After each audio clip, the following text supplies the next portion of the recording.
Hello and welcome back to Stick in the Mixer podcast. I'm here with Cam and Glenn. We've got a bit of wheel action going on tonight and lots to talk about. Obviously, because we were missing last week. Boys, how we doing? Glenn, how's your weekend been? All right? All good. Been at work all weekend, so not the most fun, but it could be worse. You look like you could be hot as balls in that room you're sitting in, if I'm honest. It, Looks like a little it tubby is, room. it is like the sun just pours in through the bedroom window, and I'm like, I'm gonna be blinded soon. Or Cam, it'll go pitch black. It'll be fine. Yeah. Yeah. Can't be complaining about this weather, man. Cam, you alright? Yeah. I'm not bad, Good Just I had my little holiday on her. That's why you yes. lazy motherfuckers called us the podcast last weekend. Couldn't have done it without you. It's an an important executive week. decision. Honestly, you lazy mofos, man. And you wouldn't go ahead. Nah. You could have went There on was the a reason though. Yeah. You could have went on the sunbeds a few times, like Cam, just to prove that you've been on holiday. Fucking Sure, man. Yeah. Same colour as your top. Yeah. When you did your holiday shopping, what did you buy? A fucking balaclava. Yeah. When you did your holiday shopping, what did you buy? A fucking balaclava. Oh, you're just being nasty. I've got a slight tan. I've got 2 young kids. You don't get to lie around. Where'd you get on holiday? Narnia. Yeah. Moving along over because I'll get nasty in a second. I've been struggling like mad to do. I didn't hear you now. Just saying, I've been struggling like mad with my hay fever, but thought I was going to be. Even though I've been struggling all day, rubbing my eyes, like look at myself, look a bit like shit, but I look fucking by far the best on this pod, so I'm married. You two are great bastards. You've been drinking again. It's pure vodka in here. Just to get us through the day. Oh, look at him with his water bottle. You trying to get sponsored now? Just wet the whistle. Right, here we go. So obviously we'll start off with a wheel. Hopefully we get a nice easy topic this week, so we've got a lot to get through. I hope it's a really good one. Hey! Oh, no. Thank you very much for listening. Joke, man. Yeah, I'll log off now. Yeah. See you later, mate. Off your pop. Can't top that. Right, let's hope my spellings are right. Ooh. I mean, it's a good. Well, so if you're not watching on YouTube, obviously, if you're watching on Spotify, the top of this has the UEFA Champions League lost its magic. Who wants to start? Like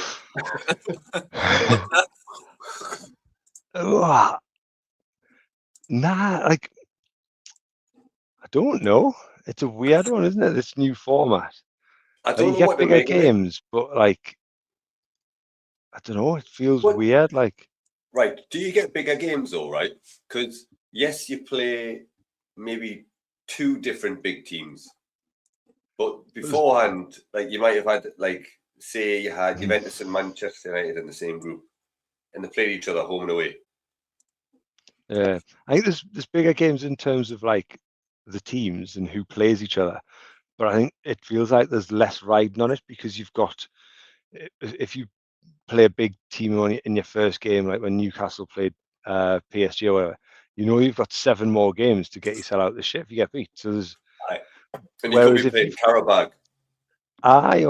Whereas when you had the old group stages and stuff, if you got a horrible group, like you're up against it, like, or even if you just got like another big team, but you got like maybe a Galatasaray who's always horrible, and you have to play them at home and away.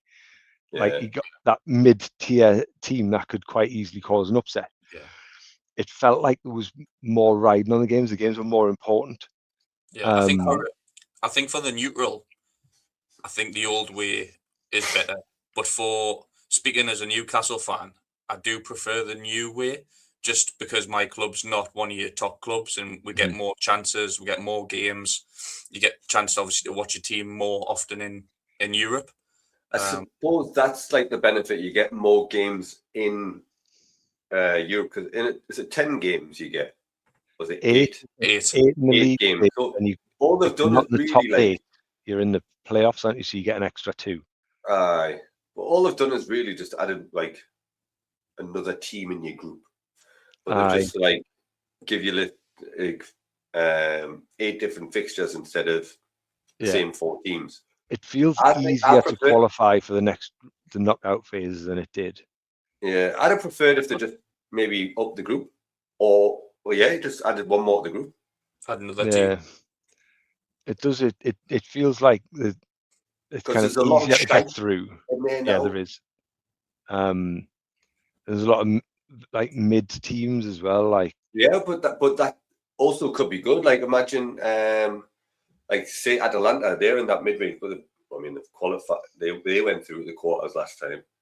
But if they played like say them teams home and away, it could be a massive like advantage to play like the same team.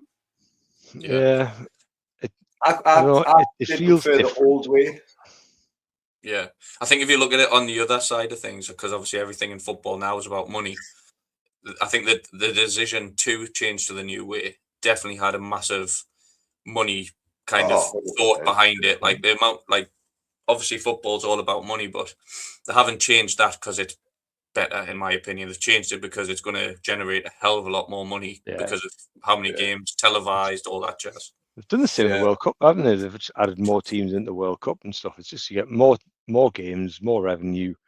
Like, and I get it. I think it's just taking a bit of time to get used to. I think like this new format, I didn't really pay attention in the first year to the league table very much until it had finished. Whereas this year I found myself like having a little, actually, who's at risk of going out? So I think it was a PSG weren't very high up the table, or I think it was anyway. City as well, but like, City went high up. City, yeah. So there's that, and I suppose as we get used to it, and you maybe get the odd team that drops out at the league phase, if you like, the big name, then that might kind of wake people up a little bit to it, and I think I don't know if they've just overcomplicated it a little bit.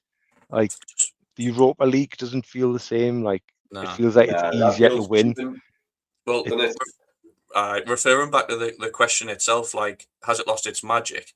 If you look at games like, again, I'm going back to Newcastle, but Newcastle Karabag, that's not a Champions League fixture. Like, doesn't matter which way you look at it. And then going back to the question, but I'm saying it's lost its magic because Carabao, Newcastle, like yes, we've beat them. It's a guaranteed like win in the Champions League for Newcastle, but what is it like? It's nout, is it? Do you know what I mean? Like that's where the magic. It's not there anymore, sort of thing. That's a fixer you used to get like when you got the shit team in your group, and you'd get like a Kairat Almaty or a Karabag or someone like that, and you're like, that's an Intertoto Cup game. That there's 6 points in my group because they'd be like the bottom seed, and they've obviously played like a million qualifiers just to get to that point. I think there's too many teams, mate. 100%, I agree. Like I know I said before, like I'd have preferred they did like added one more team if they had to like have that many teams. But personally, I just think there's too many teams. Like, for one, it's not the Champions League because you can finish 6th or 7th and get in the Champions League. Mm-hmm. It's embarrassing that you finish 6th in the league in the Premier League. I know it works out in like how well your country's done, but 6th in the league and you're getting in the Champions League. I think if you look at this year's and last year's as well, if you look at when you get down to your quarterfinals and stuff, it's still the same big teams. So like no matter what they're trying to do, as in like or adding all these extra teams in, like they always end up biting the dust at some point. Like there's literally, do you know what I mean? It literally is a money making exercise. Like they've got no chance in getting through to the later stages. Some of these teams. Would you rather like? With it kind of not being as prestigious, and you can get like 6th place in the Champions League, whereas Scotland, you can win the league and you've still got to go through qualifiers. I was just about to say that. Do they still have to do that though? Yeah. So if you look at the Champions League table, there's like Celtic aren't in it because they got beat away at Kairat Almaty in the qualifiers. So like, I think for me, depending on the league, and if you don't want like the Luxembourg league winners going straight in, because it'd be fucking ridiculous.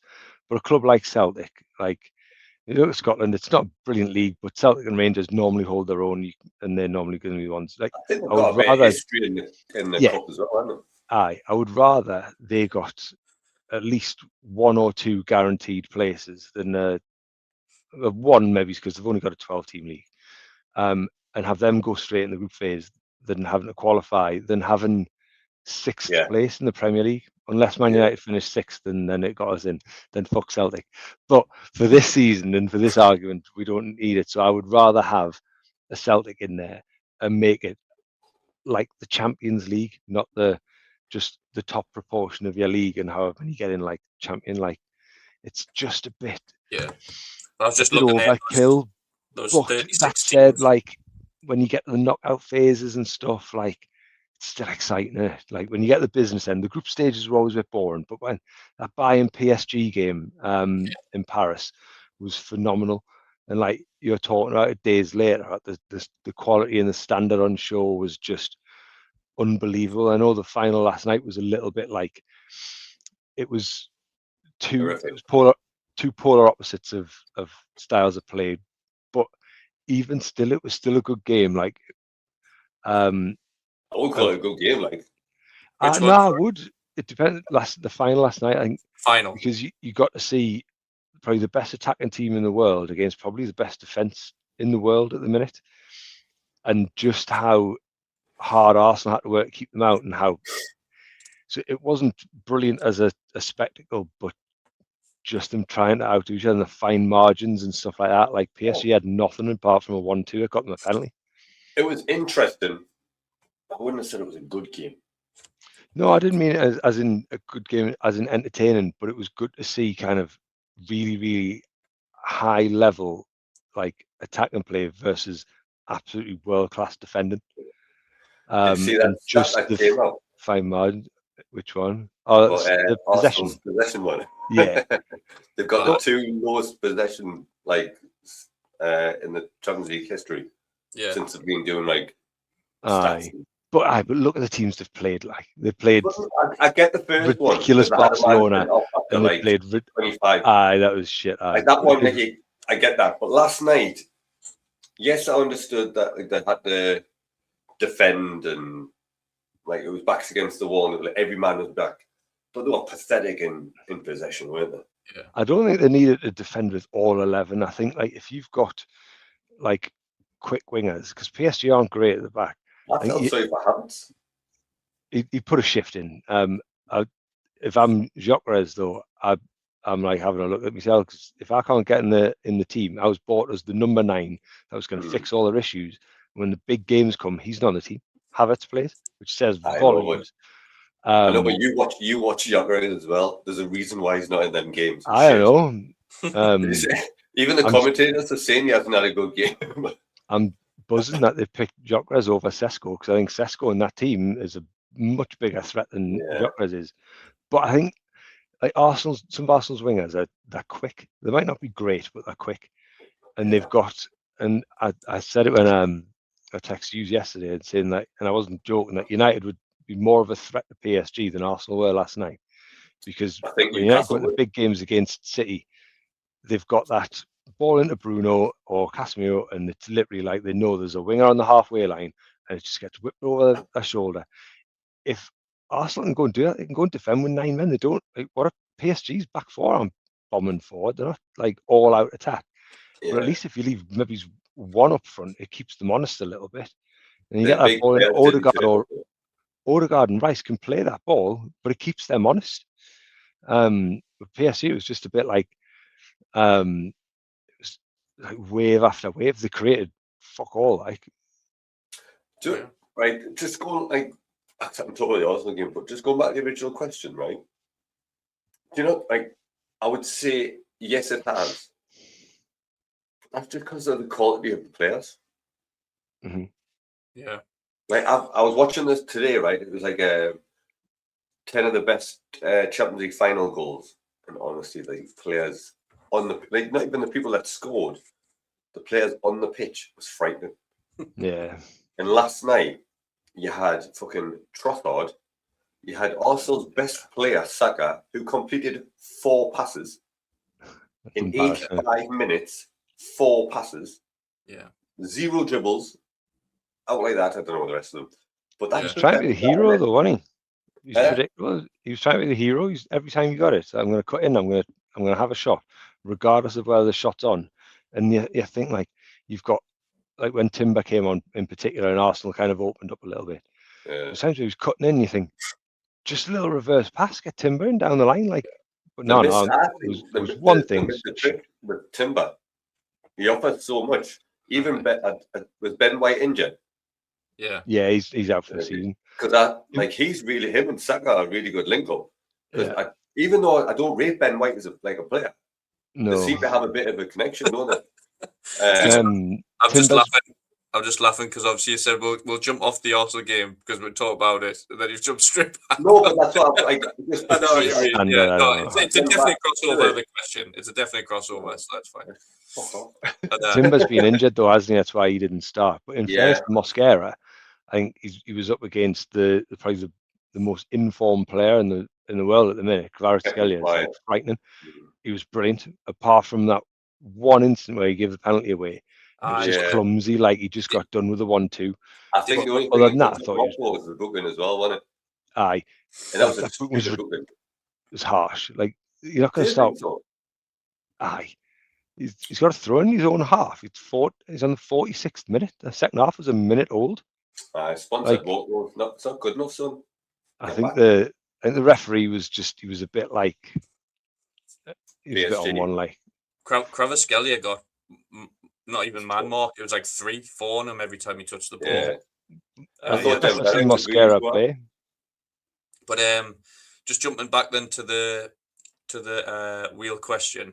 Another thing that I kind of miss, which is sorry, did you mean that, by the way? What? Was that like the wheel question? The wheel question. Did you have a Jonathan Wasp moment, or was that like going back to the wheel? Really. No, one thing I do miss, which I think you'll both agree with, is when it was at the group stages, and say you were fighting for that 3rd spot even, so you could have a chance to drop into the UEFA Cup. Mm-hmm. Yeah, I think that's not there anymore, and I think that was part of like the Champions League charm as well. Like even if you do get drawn against big teams, or the big teams drop into the UEFA Cup. I do miss it, because I do miss that part. Aston Villa should never win the Europa Cup. Yes and no. Not how easy they did it though.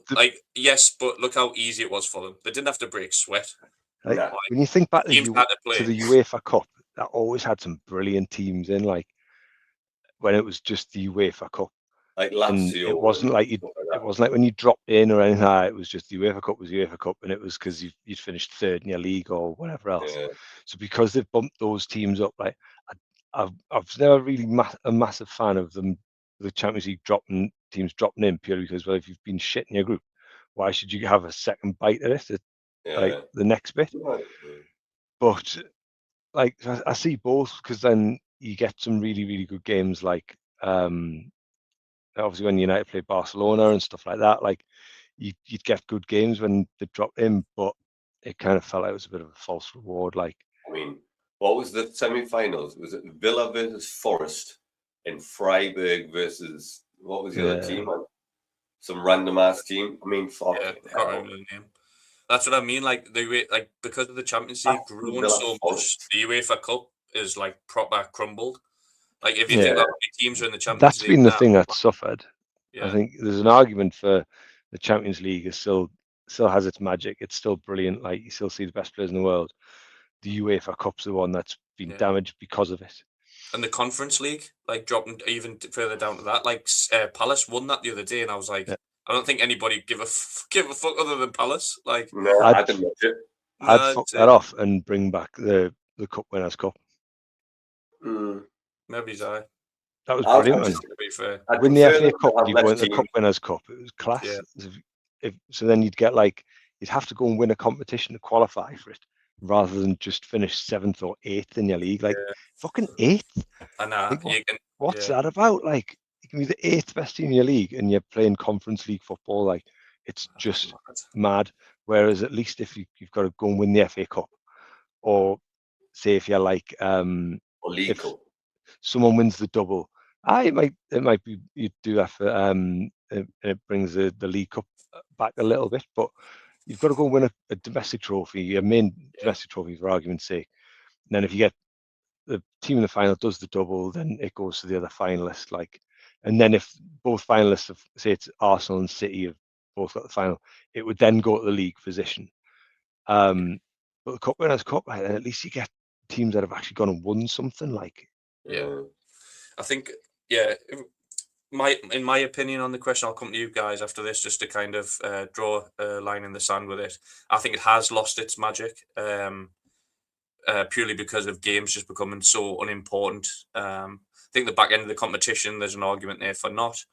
But yeah, in as a whole, I think the whole new system and just watching it this season and last season hasn't had that same effect or excitement in when I've been watching it.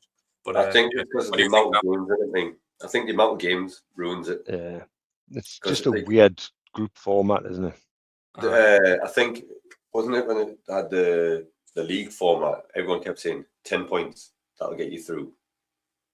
Wasn't it? That was kind of like you had to actually come out and play and win games. Whereas this one, I think you could probably, I don't know what the final standings were, but even getting into a playoff place, I can't imagine it being much. Yeah, it was just the fixtures were weird. Like you'd have, we've got PSG at home, and then we've got Real Madrid away, and we've got Porto home, and we've got I don't know, like a fucking random German team away. Like whereas before it was like, right, you've got 3 other teams and you play them home and away. So then you had to kind of think, well, actually, you've got to win your home games, and then you need to pick up maybe 1 or 2 points on the road to pretty much get yourself in the top 2. And you'd get games like when, obviously, the '99 season when United went to Barcelona and played them at home and stuff. And we had 2 3-3 draws. Like, they were just brilliant games. And you think, right, you'd go away and you play them over there and you think, right, we'll get them at home. Like, I can't wait for the home leg now. We'll suss them out and all that. You don't get that. You just get a random mishmash of fixtures that don't make any sense. Yeah. Do you know what I miss as well? Away goal rule. Nah, fuck that. I think it was harsh, but it made that away leg tie and your home leg really important. Yeah, I kind of agree with that. Well, if you look at the concede at home, and like if you did, you knew you had to score. Look at the PSG Bayern. It was like pretty much equivalent to like a 1-0. Didn't really mean much, but because obviously Bayern had scored that many away goals, it should have really like give them a bit of an edge to go off when they went. I just never liked it because you could get beat like sort of 2-1 away and win 1-0 at home and you go through. Like, why? There's nothing in it. I'd much rather be like, right, it's 2-2 on aggregate. Now you've both got fucking the last 10 minutes to absolutely go for it. That's it. Well, maybe extra time. I don't know. It made it exciting. Like, I know United got knocked out a few times by it. I hated it, man. Hated it because it was so frustrating. It's like you haven't lost. Yeah, but it's exciting though. It makes the games more important than like the results and the goals matter and stuff like that. Yeah. So I think by the sound of it, I think the Champions League, the group phase has lost its magic, or the league phase, or whatever you want to call it. But the knockouts is still, good. Yeah, I don't know. I think it's just because of the quality of football now. Yeah, I think that's another conversation in general. That like the actual quality of football, like player. We'll discuss that next season when Diogo Dalot's playing in the Champions League for Real Madrid. Fucking hell. If Anthony Gordon can get to Barcelona, there's a chance. I know. Yeah, hands up. People are going, like, they want him to stay. Like, fucking hell. I don't know why. You'd get something we don't. I know. Right, moving on. Good conversation, lads. I think we've come to a good conclusion there. Obviously, with us not doing it last week, we'll come to the Premier League and the league table. Just a quick once over, obviously, just to get your thoughts on where people have finished, I'd like your thoughts on 7th. Don't want to talk about it. I'd like your thoughts on being in the bottom half. Hold on, can I answer your question just with a picture? Was that Harry's? Obviously, people on Spotify won't see it, but I'm going to answer your question with this picture. And it's Steve Bruce underneath the Eddie Howe mask. Like, we have been that crap this season. It could be a whole podcast on its own, maybe 4 or 5 podcasts on its own about how bad we've been. But yeah, so obviously Champions League spots, like we said, they've dropped down to 5th spot. Yeah. And then you've got UEFA Cup down to 6th and 7th. And then Conference League 8th. Glenn, any thoughts on the top 8 and where people finished and any lucky ones? Nah, I don't think there's any lucky ones. I think the league table doesn't lie. I was worried a bit for Sunderland. Like, they had a mint start. They were absolutely phenomenal. Like, first sort of 10 games or whatever, did really, really well. Then they had a bit of a blip, and then they've kind of just, nobody really noticed them. And then all of a sudden, it got the last game of the season, and they're like, oh, well, actually, if they win and Brighton lose, like, Sunderland get Europa League football. It's absolutely mad. They just seem to kind of come out of nowhere. But I mean, the top 5, you'd probably expect. Maybe Villa would be the ones where you would argue that maybe they might not always be in there. But I love the fact that we've got Bournemouth, Sunderland, and Brighton as the other European teams. Like, I think it's class. I love the fact that Chelsea have missed out. I love the fact that Spurs are fucking down the bottom because they're absolutely useless. But it's nice to see other teams. I can't wait to see. I hope Bournemouth get some like absolutely mental Europa League games. Like, seeing teams go to Bournemouth be class. I know, but so, just to spin that on its head though, to tie in with what we've literally just been talking about, how the competitions and Europe's lost its magic. Obviously, we're talking about Bournemouth and Sunderland being in the UEFA Cup, and to me, that's do you know what I mean? Like, I understand they deserve it, and this isn't me being sour or anything. It's just literally, obviously, backing up what we've just spoke about. Yeah, I don't think you're going to get many people tune in to watch Sunderland against, I don't know, another top European side. I would. Yeah, but that's just the situation we're in. It's not as well. It's not Sunderland and Bournemouth's fault. Like, but if people have got teams have got to be in there that finish 6th and 7th, I'd rather it was Bournemouth and Sunderland than like a Fulham or an Everton. I thought you were saying Newcastle. Who like offer nothing. No, I like watching Newcastle in Europe because when you get the big games at St James's, it's absolutely bouncing. I don't want to watch Fulham in Europe. Like, really not? The last time in Europe, fucking class. Nah. That was when like teams were good though, and they had like Van der Sar, and that was a long time ago. It's not this Fulham. Did they have Van der Sar then? I think so, yeah. But I don't want to watch them now. I don't enjoy watching them in the Premier League. I don't want them getting big games. I don't really want to watch Leeds or Everton. Like, they're just fucking nothing. Like, they're just there. They make up the numbers. I quite like the fact that Bournemouth deserve it. Like, they've lost so many players, and they've had a mid season. Would I what? Would you switch on the telly to watch Sunderland? Bullshit. I can't even stand them playing against United, man. They're boring. That game was awful. But if Sunderland have been on the telly since they've been promoted, I've watched it. Oh, yeah. I find them boring to watch. I find especially the first half of the season, I thought they were excellent. Yeah, but ever since the African Nations Cup, they've been dreadful.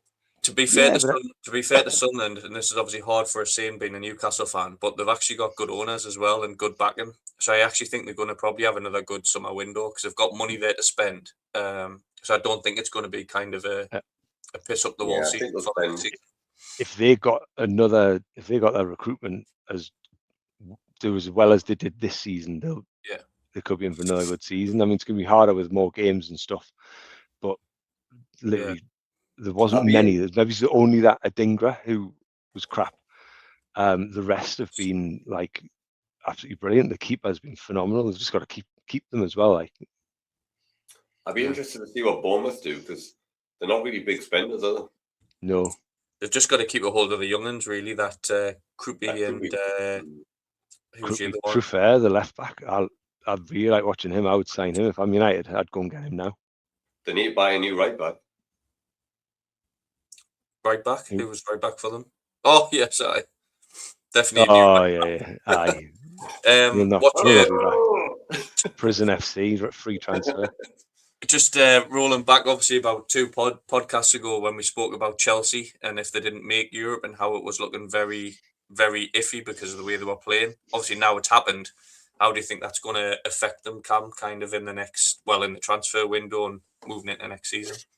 I think it'll be like a revolving door. There'll just be people coming and going. Do you think Alonso will get rid of a lot? Or do you think he's going to be able to? Mm-hmm. I don't know. I mean, they always, I don't know how, but they always seem to sell their players and get good fees, don't they? No. They're not like Man United. I mean, we have to fucking pay somebody to take somebody. If they sell Garnacho for a good fee, I'm calling shenanigans though. Oh. There is a player that they've actually just said today, I think, that is up for sale, who I wouldn't mind, but I don't think I'd pay the money, is Neto. He is one that I've seen that. I don't know. If I'm Newcastle, I'd be very tempted because he plays off the right, doesn't he? I think Alonso's going to have a certain type of player, and people that'll buy in, because I think also be interested. Yeah, but the people that they've got there, I don't rate them. They're too inconsistent and just too many egos. Have that mentality, do they? No, too many egos. Like they didn't have a clue who Rossinha was. They didn't respect him. They didn't play for him. They respected the ball though. I know. I mean, the whole thing was just an embarrassment. But I'd be more worried if they'd hadn't got Alonso. I think Alonso will definitely help them attract some better players in the window. And I don't think he'll pull any punches. And hasn't he made sure he's got the title of manager, not head coach? Yeah. So he's obviously gone in and been like, I want full say on who comes in and who goes and stuff, or I'm not doing it. So how it should be. Yeah. It'll be interesting. I think it's a big summer. I mean, it's a big summer for a lot of clubs. Especially with Pep leaving, Carrick getting the job, Arne Slot's just gone. Yeah. So, Iraiola's favourite there, isn't he? It's just fucking mental because I'm sure we said it last year when we didn't have a podcast, how it's a massive summer for all these clubs. But who do they go out and buy?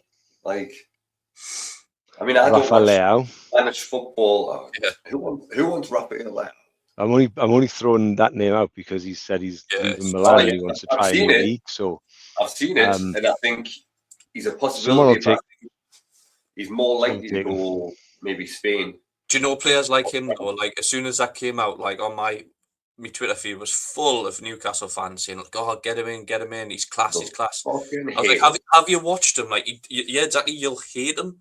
You'll do some. You'll be a bit like. I'll probably even say Maxi probably works harder than him because he literally, with games we've seen him play, he doesn't literally. He stands there he's your standard person that you'd say is a luxury player. He doesn't do any defending. He's as likely to be brilliant as he is to be shit.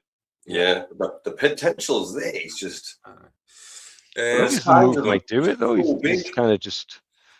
Maybe he's a move to a different league might be wrong. You know, when certain players just shift league and then all of a sudden they just elevate their level. Yeah, could be, and it's a big risk. Don't want to be a pricey risk. Yeah. I don't know. I don't think it would be that pricey, considering how skint the Serie A is. True. Moving down the league anyway. Glenn, I'll come to you first on this. Sad for West Ham. Happy it's ended the way it has, or what's your thoughts? Nah, I'd rather have West Ham than Spurs if I had to choose.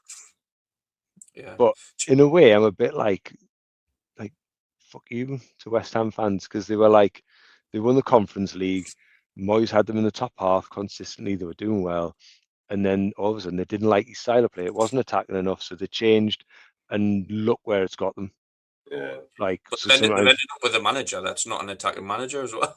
He was a counter-attacking manager. They arguably play worse football. Yeah. And now they're in the Championship. So be careful what you wish for, I think, is the message there, isn't it?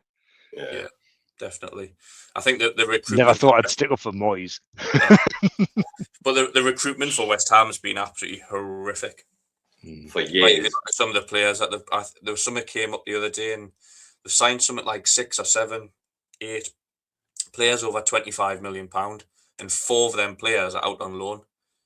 Like, Yeah, and I'd when seen that. as much as Tatty's come in and done a okay job for them, he's done better than I thought he was going to. Like, players like him are relegation players. Like, he's not good. Do you know what I mean? He won't be there either. He won't stay. The best person they bought is probably that Mateus Fernandez. I think he's a really good player. Yeah. Again, he'll not stay. He'll leave. No, I think there's a lot of teams in for him. Like there was I think it was on the Sky Sports app that in the transfer rumours that he apparently prefers a move to United. I would snap the hand off. So I think he'll go to Chelsea, me though. I hope not. Like you'd like to think you'd go somewhere where, like, I think if you had to choose between the two, is he really? Unless Enzo Fernandez was getting sold, is he really going to get in that midfield ahead of Caicedo or Fernandez? It's just one of them things where you just think, why are you doing it? Why are you going to that? It's like maybe if you went to City, you'd be like, why the fuck are you going there? You're not going to get in. Yeah, I'd be saying that Elliot Anderson, unless City are going to go and sell Rodri, then I'd be like, I've seen it before. Rumours of that though. There's rumours of Rodri going. I know. That's why I said it. Like, no, he's definitely not. But I'm more just ever hopeful. Hoping against hope. I think that Anderson wants to play in red again, but. The only thing with Anderson though, there's quite a big thing, and a lot of it, I don't know if it's just all noise, but about Elanga going to back to Forest, and us using them as a swap deal. But I think if anybody, we talked about it yesterday, Cam, I think I would love fucking Morgan Gibbs-White. That would be a more likely thing to happen. Yeah, you could go and get it. I mean, Spurs were very close to getting him last summer, weren't they? I think you could go in and get him. Speaking of Spurs, though, they've started early, haven't they? They've Senesi and Robertson. Deal done for Senesi on a free, brilliant. It is. And Robertson. And Robertson, but like Robertson's a little bit older, so that one kind of makes a bit more sense. But Senesi on a free is a decent buy. He's been really good. Do you not think that's a weird one though? Considering like you've just had a cracking season at Bournemouth, you're in the Europa Cup or Europa League. You're guaranteed to play in Europe. It's the you're ball. Not Spurs. You're not going to play. Yeah, and that's money, but in top 6, they're still classified as a big 6. That's. I think the last time they had a good season though. I would think Bournemouth to Spurs is right now is a step down. Oh, definitely. In just how the trajectory of the clubs, how they play football. Like I get they've got De Zerbi and stuff, and Bournemouth now don't have a manager. So I get from that point of view it makes sense because it's kind of a risky time. It could go either way. So I understand that, but what I don't understand is why he's chose Spurs. Obviously, apart from money, but you get money anywhere. But I think he could have done a job at Newcastle. I would have taken him at United, to be fair. Could have went to a few places. Yeah, I think he could play at Villa. Has he? Yeah. He could play at Liverpool. Canate's going on a free. Yeah. But they've got that young kid, Italian kid, coming back. Yeah, but I mean, would you? But then if he goes and gets injured again or whatever, You'd rather have him. Riola's actually gone. Yeah, he's gone. Yeah, he's left. He's favourite for the Liverpool job now. Did he just was it end of contract or just resign?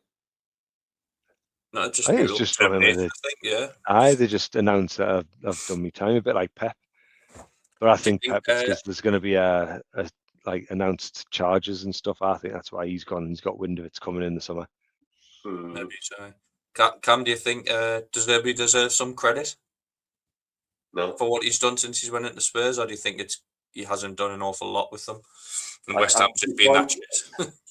I don't think you can give him credit. I mean, he's kept them up for one, but three wins and a draw out the last. Going down. With 3 wins and a draw out the last 5 games, it's not bad. Have you seen their team though? And the players that the teams are up against, they should be beating them. I know. I know they're missing like haven't say that all season. been missing a few. I know, like we've said that like the whole season, or even last season, but like they're just, I don't know. I mean, the wrong thing that they did was get that Tudor. What a fucking calamity that was. Yeah, should have got. If you're gonna go and get De Zerbi, like just go and get him. Like they needed somebody just to put their arms around, like a bit like a Carrick role. Yeah, they didn't What's up, need De Zerbi? someone. They didn't need somebody like Tudor, who was like he is like a head case that he'll be on their backs and all this and trying to go, come on, I get them all up and that. They needed someone to just go, yeah, come to play football. They needed a cuddle. They did. And they're already down, and Igor Tudor's the type that will stand on you. And he'll hammer you. Whereas De Zerbi's gone in and he's be like, if you're going to be miserable, I don't want you. Like, you'll get sent home. And didn't he say stuff like that? Like, if you're going to be miserable and stuff, like, you'll be. I don't know. You won't play and all this sort of stuff. He's done well because he got injuries as well. Like, he got like Xavi Simons got injured, so he's done well regards to that. But I think the players they had compared to West Ham. Yeah, he's done his job, hasn't he? For the short time that he had them, They need a big rebuild, though. Yeah, they do. Right. So to end that, I'm just going to do a quick fire. Glenn, I'll come to you first. Manager of the season for you? Mute yourself. Can you not hear us? Oh, there he is. Can you hear us now? Yeah. No, Glenn had been muted. It just skipped and then just. Right, sorry. Yeah. Did you hear the question, Glenn? No. So I was just saying, obviously, to wrap up the whole league this season, who would you say, quick fire, who's your manager of the month this season? Manager of the season. I would go Unai Emery. Good shout. And player of the season? Bruno, by a country mile. Cam? Manager?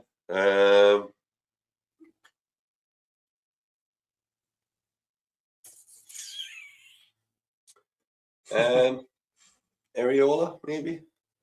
Or he was going to be my Areola. Was going to be my other choice. I think to get Bournemouth in 6th place on that shoestring budget, they only lost. Looking at that 7 times. Yeah, it's only what 2 less than or 1 less than us. So I'd go with Areola, and then I was going to say probably Declan Rice because he's pretty much the main reason why they're getting over the line, in my opinion. Bruno Fernandes was player of the season. Like I'm not. That's not even a biased thing. On numbers, he was, but no. Actual player of the season, Declan Rice. Look at him. Watch him play. Like he did not get them over the line. Gabriel and Saliba got them over the line. Gabriel and Saliba last season. Huh? They had Gabriel and Saliba last season. I know.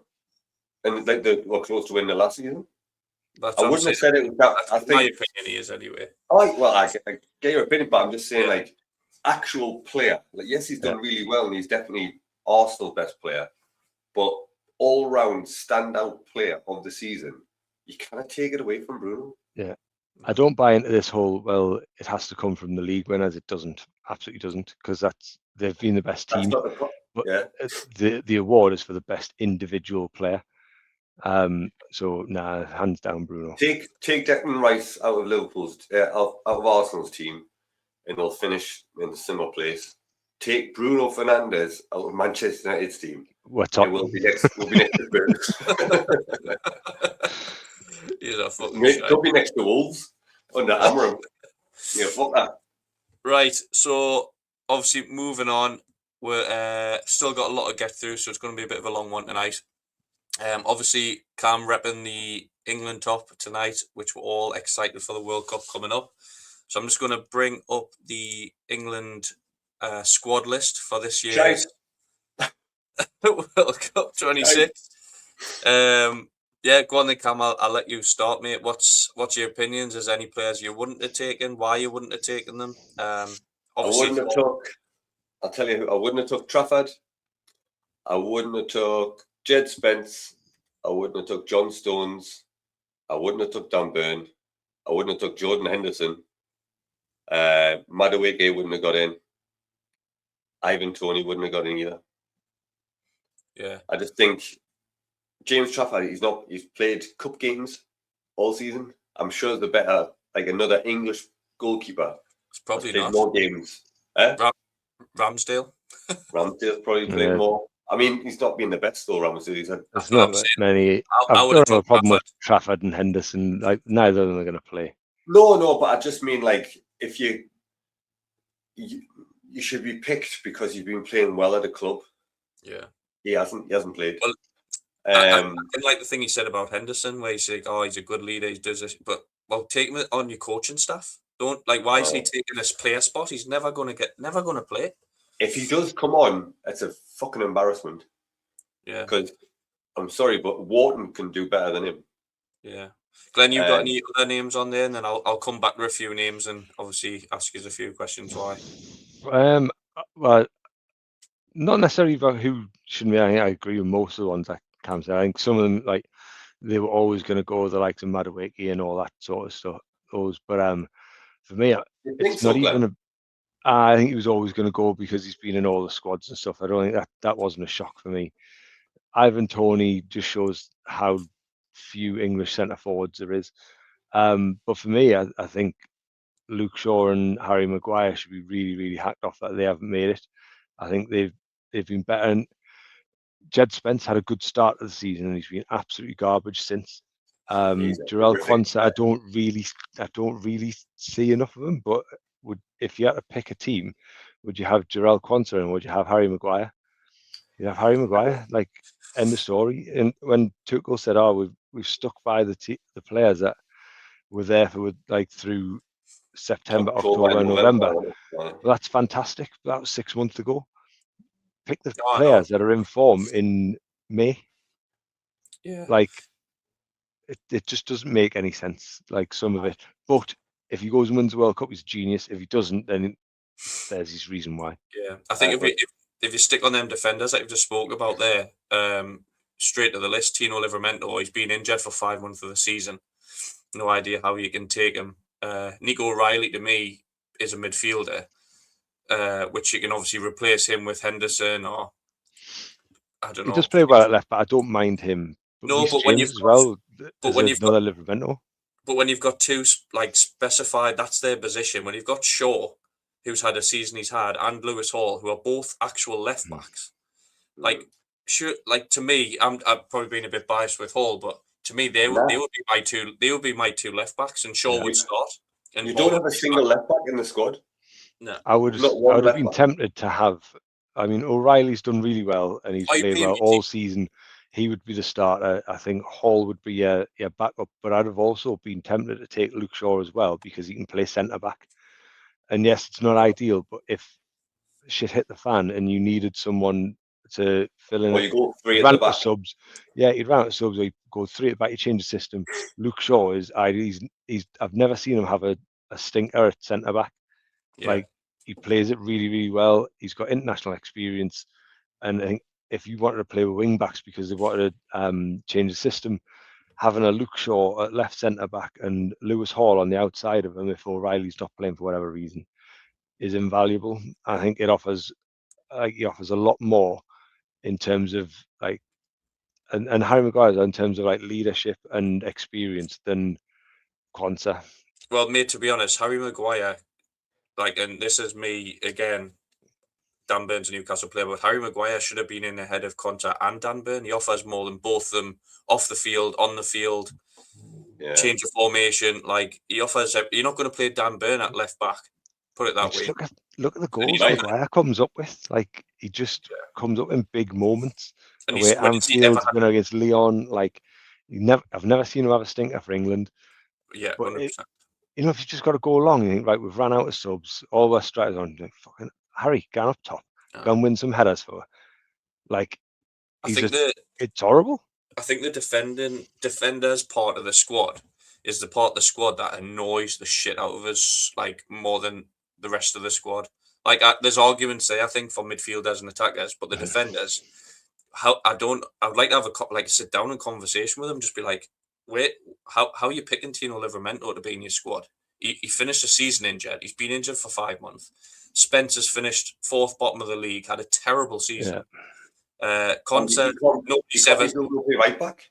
The question would be, who would you then, if you took, say, Livramento out and Reece James because they're injured, and Jed Spence because we mentioned him as well, there isn't very many other right backs. I think it just shows how poor the pool is. I know you've got Trent, but as a defender, he's not brilliant. And to be fair, Tuchel's always said, I know what I get from him, and he obviously doesn't want it. You don't want your right back being the main ball player. If you look at that list of midfielders, you don't want Trent on the ball. Like, you want a right back doing the right back's job. To be fair though, I would have Reece James and Trent, because Reece James is always going to start, and if you do need to unlock a low block team or something, you've got Trent there to come on off for set pieces or penalties. Like you've got Trent there. Like I think Livramento is just a strange one. I don't mind Livramento. I think he's a solid player. I've just looked there, right? John Stones has played 9 games this season. How the fuck can you take him? I didn't even mention John Stones. Again, it was back at the start of the season, and then he's been shite since. One thing I will say, though, that I do like that Tuchel's done is he hasn't just taken all the names. So Palmer hasn't gone because he's been absolutely woeful all season. Foden has only just gotten the City team towards the end of the season, but he hasn't had a good season, so I don't think he should go. The only one I think you could probably argue that should feel hard done to is Morgan Gibbs-White. Yeah. I do appreciate that, Glenn, but at the same time, he hasn't taken like players that are like everyone's calling out for, as in players that have actually performed well this season either. So he's done neither, or he's just took because he thinks they're fit or they're a good squad. I don't know. Yeah, if you look at that list of midfielders, so Rice would always get in. Anderson's been brilliant all season. Henderson shouldn't be in that list. Menu, if we're talking about players that are playing in form and recently in form, he should be in. Bellingham was always going to go. Rodgers has had a fantastic season. Eze would maybe be the one question mark. He'd be the one, I think, if you were taking Gibbs-White, that probably Eze would go in, would come out for. But I'm glad he hasn't just shoved a load of 10s in just because of their name. Like, there's no massive shocks in your midfield and your attacking line, though. It's the defenders where I think, if I look at that, strong. I really hope I'm wrong, obviously, because I love us to go all the way. But you look at that defenders list, and you don't win World Cups with that list of defenders. Like, there's no leader in there. Right, if you're in the World Cup, right? Say we're in the quarterfinal, and obviously Saka's going to start, isn't he? Right. Say Saka's having a stinker, like he did in the Champions League final, and you see Noni Madueke on the line, ready to come on, or would you prefer to see Cole Palmer? Oh, I know. Cole Palmer's a game changer. He's literally a game changer. Phil Foden, he's a bit, I don't know. I think he suits the City style well, but he's never done for England. Cole Palmer has. Well, he's been awful this season, though. He has been, but so's Madueke. Have a look at the fucking the stats. He's got 3 assists or something, or 3 goals. But he's in there because he wants pace, isn't he? Like, you've got to have different options. I think that's when we've, like, in the previous squads, we've had 7 million players that all play 10. Yeah, but Palmer comes from the right, doesn't he? So it just ends up very one-sided, and everything tries to go through Saka because he's the only one that was slightly quicker than the rest. So, like, I don't mind. He's not going to play. Gordon will start on the left. Saka will start on the right. I think Adam Wharton would probably be the one. Adam Wharton would be the one that I'd have put in for Jordan Henderson. But then you look through the squad and it's very, very thin on leaders and experience. Like, it was either Adam Wharton or Cobby. I think Cobby's played his way, hasn't he? I think he's been brilliant. But again, you would take Wharton over Henderson. Like, Henderson's taking up a spot for no reason. He's not 100%. Same as Dan you need leaders as well, don't you? I know, but if you like not even Dan Burn, sorry. If you like John Stones and you like Henderson, they've been around the block, they're good leaders. Take them on your coaching staff. Just say, lads, come along, please, be in the dressing room. All right. Can they train? So Don't could know. they come in the There coaching must staff be a then? there must be a reason, like, or there mustn't be able to, or there must be a rule behind it. Mm. But then I suppose if you ditch them, like take Maguire and take Luke Shaw that have been in camps and done it. They've been to tournaments. They've played well. They've gone all the way to finals. Yeah. Take them. Short scored in finals. Shawberto Carlos, man, comes alive in a World Cup, man, in a Euros. The season Shaw's had, honestly, I'd start Shaw left back and Nico Riley would be in me midfielder kind of instead of Mino. Selfishly, I'm glad he's not going because then it means he'll be fit next season. Yeah. Just cut right. I'm going to put it there. Injured first game of the season. Bet you. Luke Shaw. 20 minutes. Luke Shaw. Possibly. Not got the World Cup. Played every single game last season.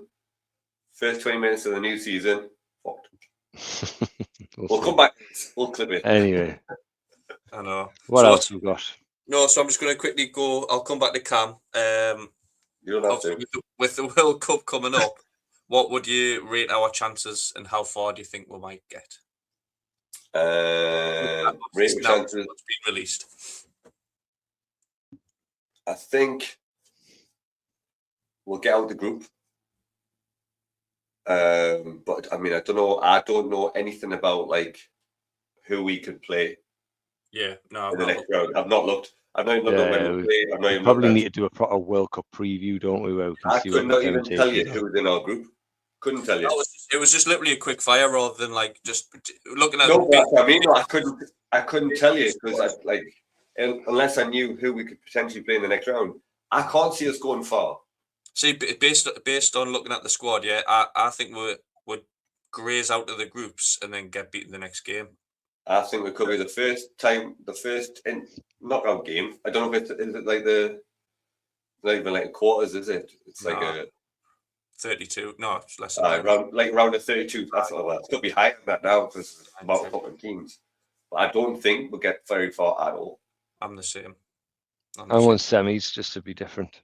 Really? Okay. Hey, just like saying semi you. Love a semi. What were you on that? I said I think we'll scrape out the groups, and I think everybody will mass panic because they don't think we'll get it, and we'll somehow get out with a last-minute goal or something, and then we'll get beaten the next game. I honestly, just looking at them defenders, I just can't see.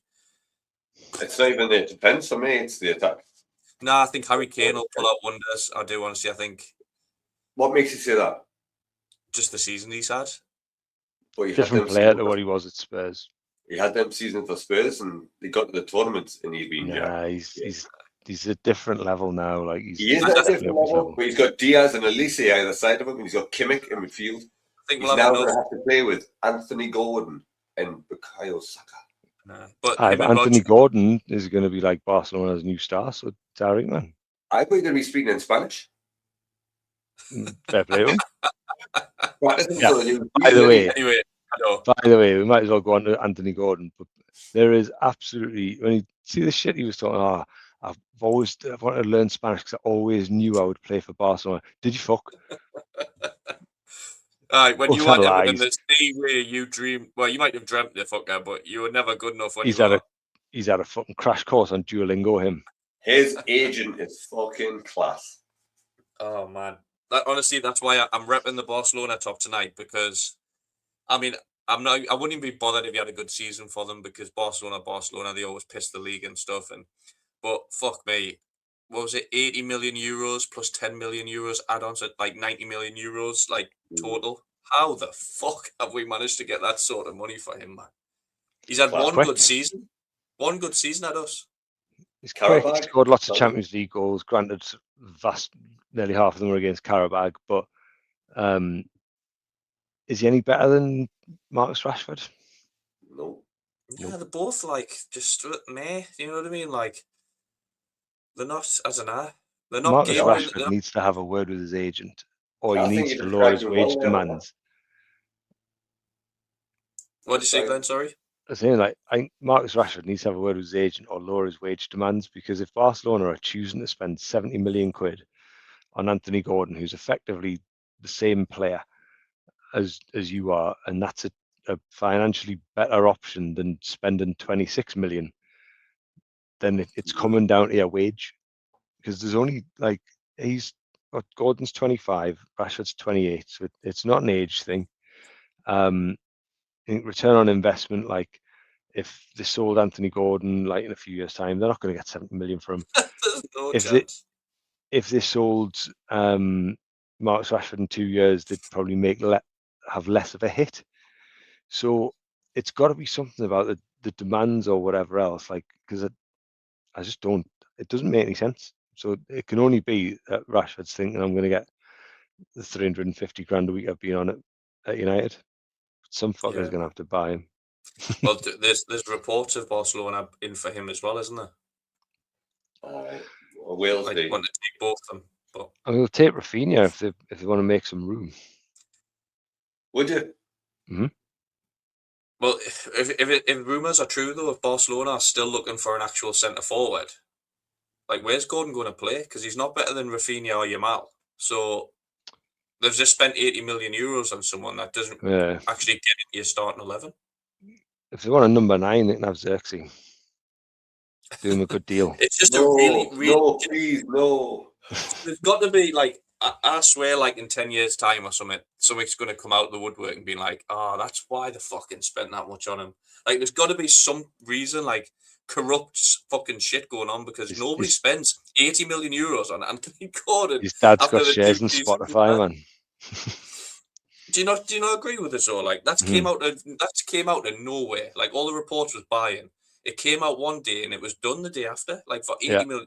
There's no like Liverpool's come in and raised the bid and Arsenal's come in. Chelsea's no bidding come in. war, was there? Just like, no, we'll have it and buy him. We're like, okay. Honestly, it's fucking. You know what I'm interested in seeing? Is Anthony Gordon's glow up. His glow up. So you know how like Rick Stores went to Napoli and he's like turned all he's fashionista and all that. I want to see what Gordon's going to do, because he had that stupid hate at the beginning of the season, didn't he? Well, he's got rascal gear anyway, Gordon, so it's just going to be. He looked like an extra out of Benidorm. You reckon he'll get the braids? Oh God, imagine. Or like, do you know when you go on holiday and like the little girls get the little braids? Yeah. Do you know what it is, mate? I did like him, and the season he had where he was really good for us. And he came out with all these interviews with Gary Neville and stuff about how he's a mentality monster and all this shit. And then the last 2 seasons, fucking, he's like, after that interview, I think he fucking just went off like planet Earth, like with how he acted. Like everything was just horrific. Yeah. So I'm just like, if you're really good. Yeah, it was. Yeah. If you're a mentality monster though, and even if you do want to win, you still fucking chuck out performances for your club. I just honestly, there's got to be something down the line comes out and being like, fucking hell, the Saudi or the Saudi held Barcelona fucking by gunpoint or something. Do you know what I mean? To take the fucking something like that. Anyway, right. So moving on from Newcastle though. Oh, unbelievable business, man! Like to start the window off as well, so we know we've got money in the bank now. Yeah. Unbelievable. Right, moving on to the next breaking news that we missed last week. Or happened this week, didn't it? Just yesterday. Was it the other day, was it? Cam, I'll come to you first on this one. Obviously, all the reports throughout the season of him going to lose his job and they're stuck by him.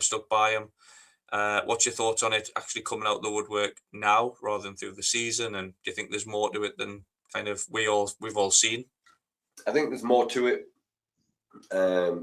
Because I think if they wanted him gone before now, they'd have done it and got Alonso.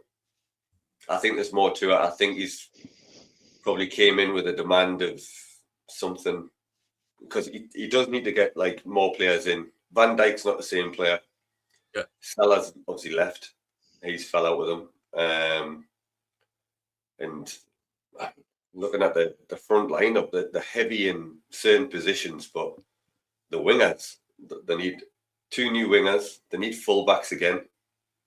They need centre half. Can they rely on Alisson? Is he going? Well, Canate is left on a free as well. Canate's left on a free, but Van Dijk's not the same player. Like I said before, he's got the young kid from Italy, but he's not even played a game yet. Unproven. Curtis Jones is going. Harvey Elliott's going. Fuck me.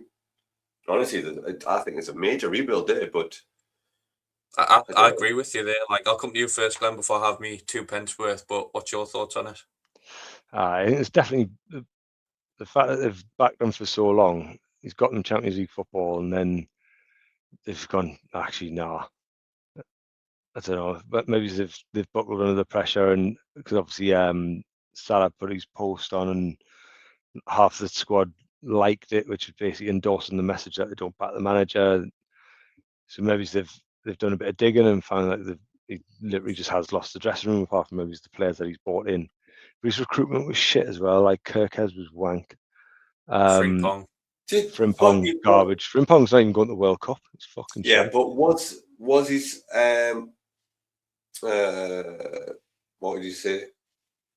His recruitment. What was the word you used? Shite. Mind blank. But his signings that he brought in, they weren't bad. Like during the summer when they brought them players like Kirkez, he had a brilliant season at Bournemouth. Frimpong had a brilliant what? He's been crap. Yeah, but he wasn't when they signed him. So you can't say it's like a bad transfer window because you don't know. You think you're getting that player that you buy from Bournemouth. Obviously, he needs the time. He hasn't settled in yet. Frimpong, he had like a great few years under Alonso at Leverkusen. Obviously, he was a regular in the Dutch squad. I think so. It's funny that he'd give an interview about. He hopes Depay comes with the World Cup. He comes with the World Cup and then easily left out. And Depay's went. That's happened to loads, like a few players, wasn't it? Like João Pedro as well. Don't talk too soon, but like him, he's judged by how his signings performed, and none of them have performed apart from Ekitike. No, but that's like I wouldn't have said harsh, but bad transfer window. I just think he hasn't got the best out of them. So that is on him.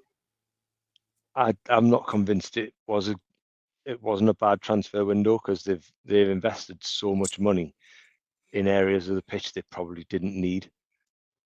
Well, I don't know. They did need a left back and a right back. They didn't need. Yeah, they did.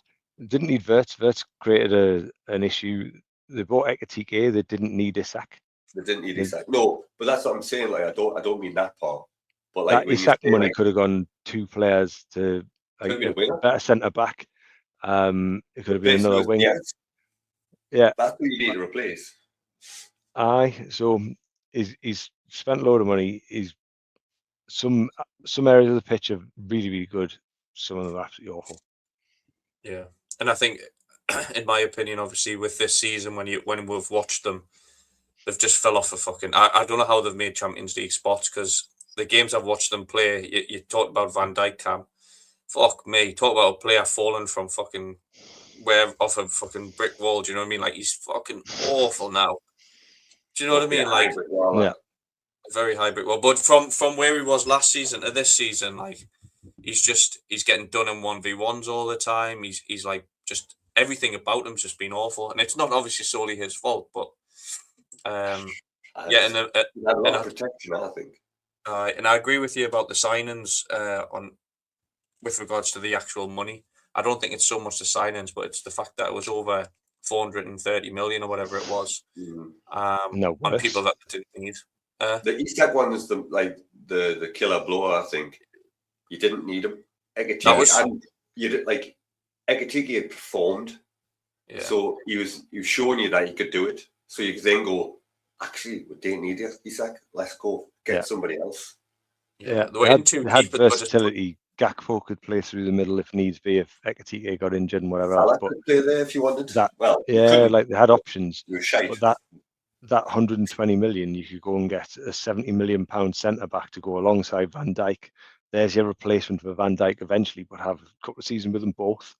You could have got Mark A in. Yeah, you could have got your Mark A. You could have bulked your midfield out a little bit, or got your new winger or your next Salah or whoever it might be. And they've just blurted it up the wall. But is that all Slot's fault? Yeah, we don't know. You know, we're not all like fully in charge these days, are they? I know, but you know when we've watched Liverpool games this season, how bad they are as an actual team. Like the way they play is nothing like they used to play. Like there's no like high intensity there anymore. No. Maybe it's 1 or 2 Champions League games where you're like, oh fucking hell, they did really well there. But generally, as a whole, there was nothing there, was there? He Like, won the I league think with there's only Klopp's been one team, didn't he? standout really in Szoboszlai. I think that's the only. Yeah. I can take it to a degree, but I think the Yeah. one standout's been Szoboszlai. That's it. yeah, But definitely. bye. Fuck 'em. Yeah, no. So obviously, it's what's he called? Bournemouth manager. Irola. What's he called? Iriola. Irola is the one that's meant to replace him. Is there any other names out there at the minute? I've not seen one. Luis Enrique seen this morning. No Did you? chance that happening. Yeah. Just that comes like that sums up like kind of the manager market at the minute, because a club like Liverpool should be going out and getting the best top manager in the world, but instead they're going for a guy that's left Bournemouth. Yep. And that sums up where we're at with managers at the minute. But Same yeah, as fuck football in Liverpool. general. Fuck Liverpool. Not really bothered about them. I hope they have another shit season next season. I hope Isak's injured. I'll next season, and I'll fuck them. Go away. I hope Van Dijk scrapes his knee and it burns in the shower, mate. I'm surprised. I know he signed a new contract, didn't he, but I'm surprised they're going to give him that extra year after his performances this season. Right, I just want to touch on, because me and Cam's got work with kits on. I've got the Barca, Cam's England, Glenn's not had the memo. But obviously, I just want to, before we go on to Glenn's Filth of the Week goal, just want to touch on this beauty that's been touted as to being our second kit. Don't you dare put it up. Well, the only reason I want to put it up is because of how I've been like kicking myself how shit our Newcastle's home kit's going to look this season. And I just hope that I only seen this just before I come on tonight, and I was like, I wonder if the lads have seen it. So this is supposed to be our second kit, and my God, it's fucking beautiful. So you're a barcode at home and you're Scotland away. That is lush, that man. It is. I think it's smart. But it will have like manky 3 stripes down the sleeves. Yep, and it's gonna have a horrible Saudi sponsor. No sponsor. I've heard like.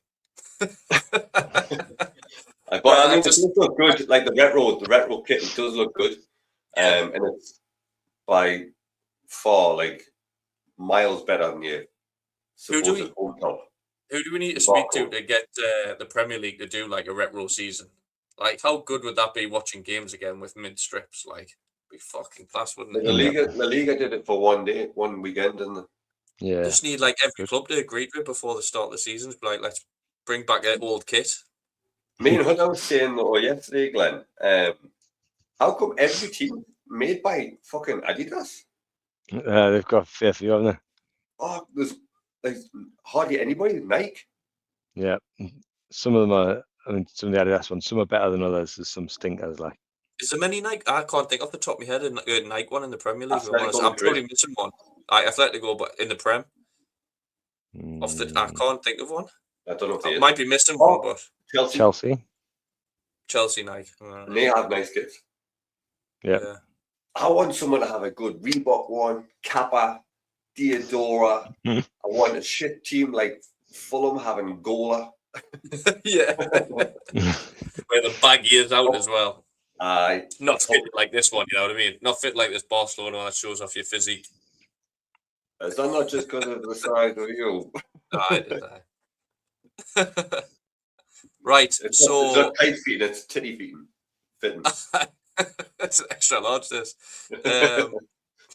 Right, so Glenn, Filth of the Week this week. I hope you changed it. I have. He has. I'm hoping it's the one that changed it. Yeah, the one that you put in originally was shite.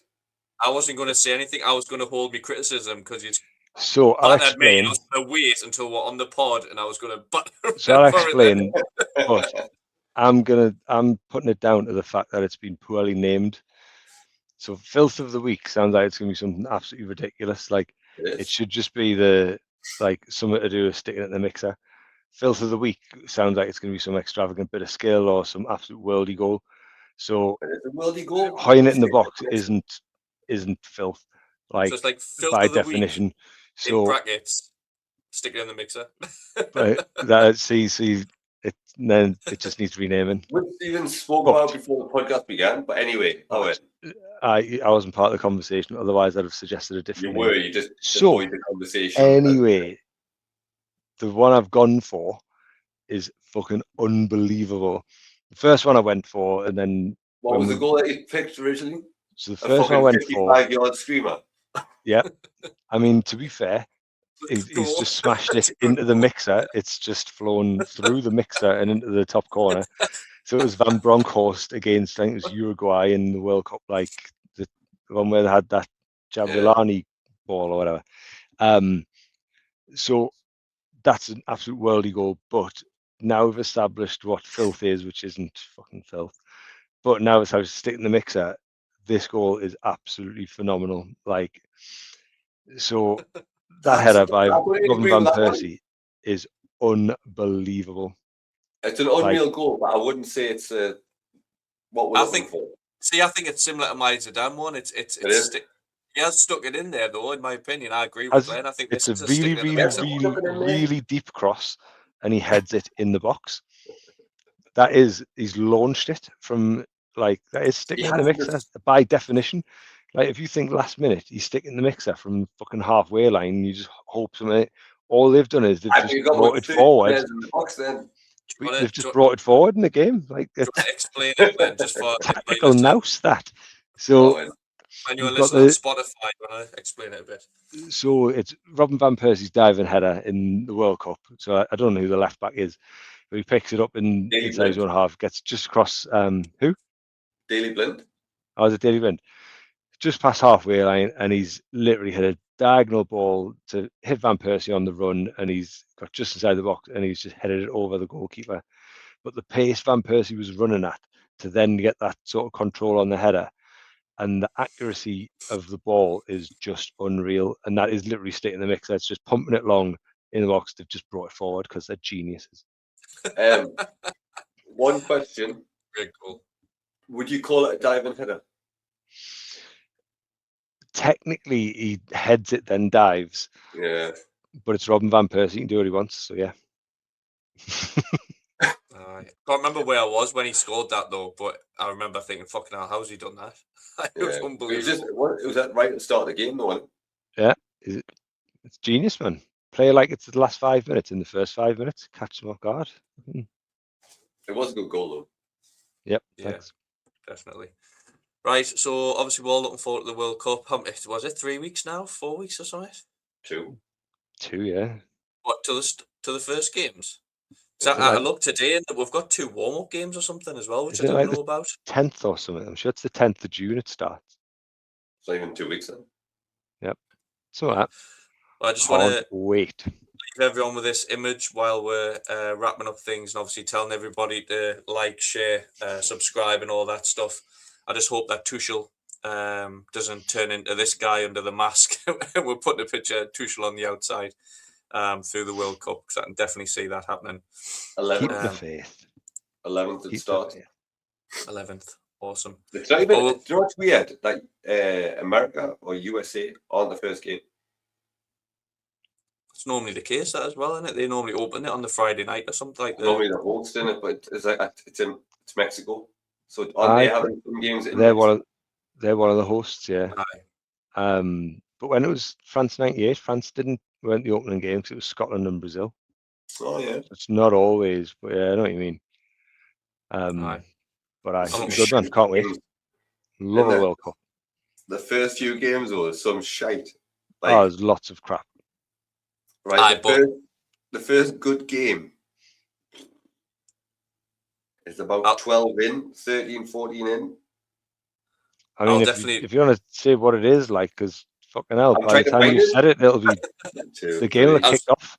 I was just about to say, I'll be telling the wife that every game is a fucking very good game because I'll be watching everyone, hopefully. Right. I'll be an expert on Curaçao's starting 11 by the end of it.